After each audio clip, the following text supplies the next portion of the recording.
Evet arkadaşlar, vermiş olduğum ölçüden 4 tepsi mantı çıktı. Bakın.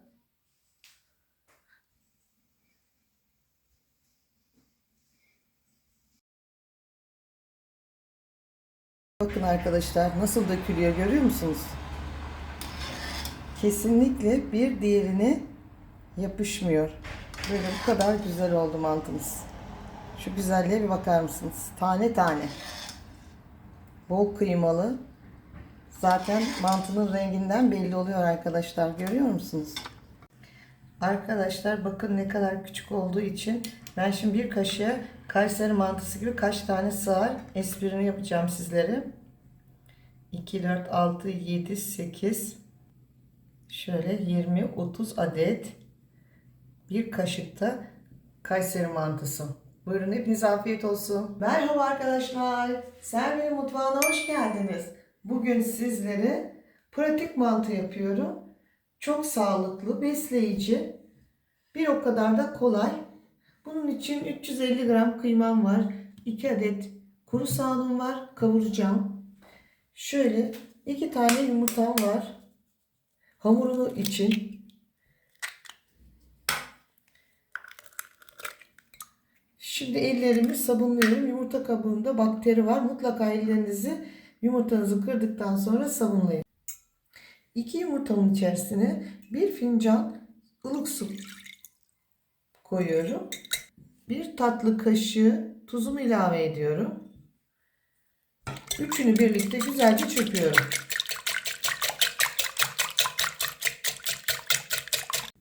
Elemiş olduğum undan, mutlaka ununuzu eleyin.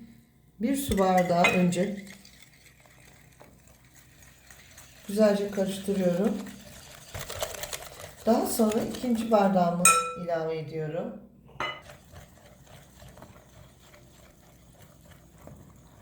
Tam şu anda 2 su bardağı un ilave ettim. Bakın yavaş yavaş toparlanmaya başlıyor. Bu aşamadan sonra artık masada yoğuracağım. Toplamda 3 bardak unum var. Size açıklamalar bölümünde ne kadar un kullandığımı yazacağım. Altına un serpmiştim. Üzerine de biraz un serptim. Ve yoğurmaya devam ediyorum burada da. Bakın ne kadar güzel hamurumuz oldu. İlk aşamada ellerinizi sokmazsanız çok yapışmaz. Rahat olur. Haşlanırken dağılmaması için su böreği, mantı, bunlar sert hamur olur. Börek hamuru yumuşak olur. Açarak bakın. İçindeki glutenini çıkarıyoruz. Şöyle açarak alıyoruz, veriyoruz. Arkadaşlar bakın, şöyle sert bir hamur elde ettik. Sert. İçerisine bırakıyorum. Üzerine örtüyorum. Dinleniyor. Bir fincan zeytinyağı kullanıyorum kıymamı kavururken. Siz dilediğiniz sıvı yağı kullanabilirsiniz. Yavaş yavaş kıymamı küçük parçalar haline gelene kadar kavuruyorum. Evet arkadaşlar, şöyle un gibi incecik kavurun mutlaka. Çünkü bu hamurun içerisine gireceği için mutlaka böyle un gibi olması lazım. Bakın. Şimdi kıymamız kavruldu. Bu aşamada robottan ince çektim soğanımı. Bakın. Doğramadım. Çünkü içinde belli olmasını istemiyorum soğanım. Soğanım da kıymayla birlikte eriyene kadar, yok olana kadar kavuracağım. Bu aşamada içerisine 1 tatlı kaşığı tuz ilave ediyorum. Hem soğanın çabuk erimesini sağlar. Soğan eriyene kadar karıştırıyorum. Yarım çay kaşığı karabiber ilave ediyoruz. Bu aşamada bakın arkadaşlar, soğanımız eridi. Kıymaya karıştı. Şimdi iyice soğuduğundan emin olun. Veya buzdolabına koyun, biraz ılıyınca. Mutlaka çok soğuk olması lazım kıymanın. Çünkü yumurtalar çiğ, pişmemesi için. Şimdi ocağın altını kapatıyorum. İyice soğumasını bekliyorum. Hamurumuz bu şekilde dinlendi. Yapışmasın diye altına un koymuştum, bakın. Arkadaşlar hamurumuzun kıvamı bu şekilde. Bakın dinlenince biraz kendini saldı. Taş gibi hamur yoğurmuştum. Şimdi şöyle yapıyorum. İçerisine kavurmuş olduğum kıymayı bol soğanlı ilave ediyorum. Kıymayla hamurumu güzelce birbirine karıştırıyorum.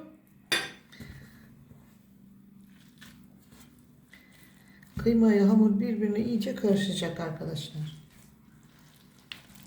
Ben kıymayı bol kullandım. Siz dilerseniz biraz daha az kıyma koyabilirsiniz. Bu çok aşırı lezzetli oluyor. Çünkü kıymayla soğan kavrulduğu için. Arkadaşlar kıyma yağını saldı. Biraz hafif şöyle bir unluyoruz. Çok hafif. Bakın toparlanması için. Çünkü koparacağız ya bunları. Parça parça. Hafif, çok hafif un ilave ediyorum. Şahane lezzetli mantı hamurumuz bu şekilde hazır. Mantılarımızı bunun içerisine bırakacağız. Şöyle. Önce kesiyoruz. Daha kolay koparmak için. Küçük parçalar halinde. Arkadaşlar keserken bıçağınızın üzerine şöyle hafif biraz un serpin, bakın. Ve kesinlikle yapışmıyor ve çok çabuk kesiyorsunuz. Ben elde daha çabuk yapıyorum. Bakın böyle çok çabuk oluyor.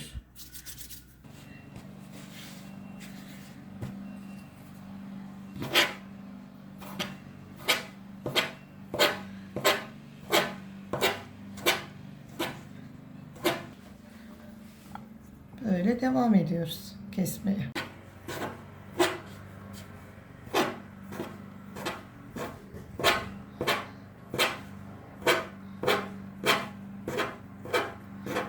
Evet arkadaşlar, bir tane daha kestim. Bakın bu şekilde ne kadar güzel oluyor. Şu güzelliğe bakar mısınız? Küçücük küçücük mantılar oluyor. Şuraya bırakıyoruz yaptıklarımızı tekrar. İkinci tepsimiz bu. Şimdi üçüncü tepsiye geçeceğiz. Bu tarifi mutlaka yapın arkadaşlar. Çok bereketli ve besleyici oluyor.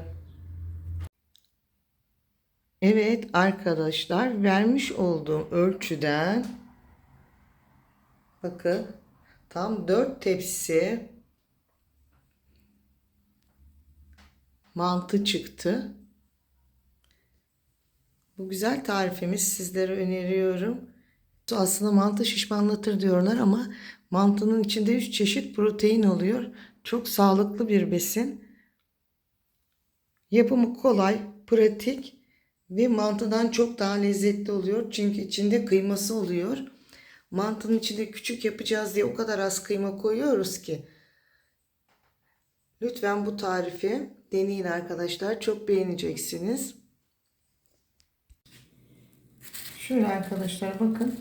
Bir tepsimi derin dondurucuya atıyorum, çorbalık. Bu şekilde havasını alıyorum. 2 tatlı kaşığı tuz koyuyorum arkadaşlar. 1 yemek kaşığı da zeytinyağı veya sıvı yağ, ne dilerseniz.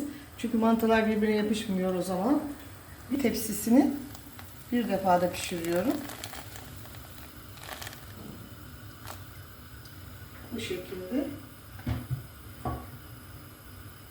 Şöyle hafifçe karıştırıyorum birbirine yapışmaması için. Tereyağımı erittim kısık ateşte. Üzerine kırmızı toz biber ekiyorum. Ve karıştırıyorum. Ocağımın altını kapatıyorum. Tavanın sıcaklığıyla artık pişecek. Çünkü ocağın altını kapamazsanız biberleriniz kararır. Ara sıra karıştırıyoruz. Bakın mantımız kesinlikle bir diğerine yapışmadı. Şu güzelliğe bir bakar mısınız? Şahane bir lezzet oluyor arkadaşlar. Derin dondurucuda fazlasını koyup misafir geldiğinde çıkarır pişirirsiniz. Afiyet olsun. Arkadaşlar mantının piştiğini suyun yüzeyinin çıktığından anlıyoruz. Şimdi ben bir tane yedim. Çok güzel pişmiş. Ocağımın altını kapıyorum. Ve servis tabağıma alıyorum. Üzerine yoğurt döküyorum. Bakın mantımız pişti. Su yüzüne çıktı. Şu anda hazır. Evet. Mantımızı tabağımıza alıyoruz. Bakın arkadaşlar nasıl dökülüyor, görüyor musunuz? Kesinlikle bir diğerine yapışmıyor. Böyle bu kadar güzel oldu mantımız. Şu güzelliğe bir bakar mısınız? Tane tane. Bol kıymalı. Zaten mantının renginden belli oluyor arkadaşlar. Görüyor musunuz? Elim yandı bu arada. Evet arkadaşlar, bakar mısınız şu mantının güzelliğine? Tane tane. Bir diğerine kesinlikle bakın yapışmıyor. Bu güzel tarifi sizlere öneriyorum. Şimdi üzerine sarımsaklı yoğurdumu ilave ediyorum. Siz nasıl tercih ederseniz.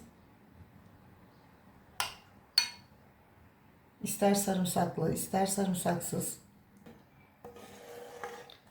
Hazırlamış olduğumuz yağdan döküyoruz.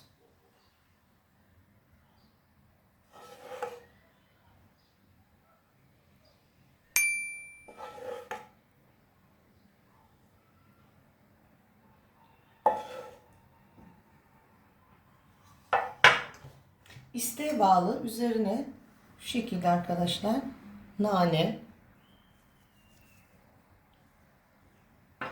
pul biber acı dilerseniz. Pratik, sağlıklı, bol kıymalı mantım.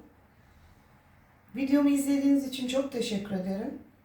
Eğer bu güzel tarifimi beğendiyseniz ve hala abone değilseniz lütfen kanalıma abone olmayı, beğenmeyi, yorum yazmayı unutmayınız. Hoşça kalın, sağlıkla kalın, afiyetle kalın. Kayseri mantısı gibi oluyor. Ben adını biraz da Kayseri mantısı diyorum.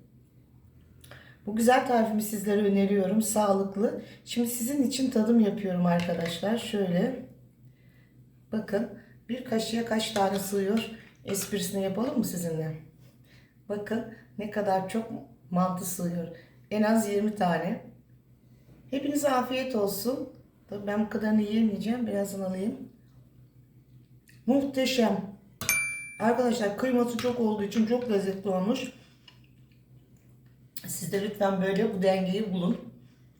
Hepinize afiyet olsun.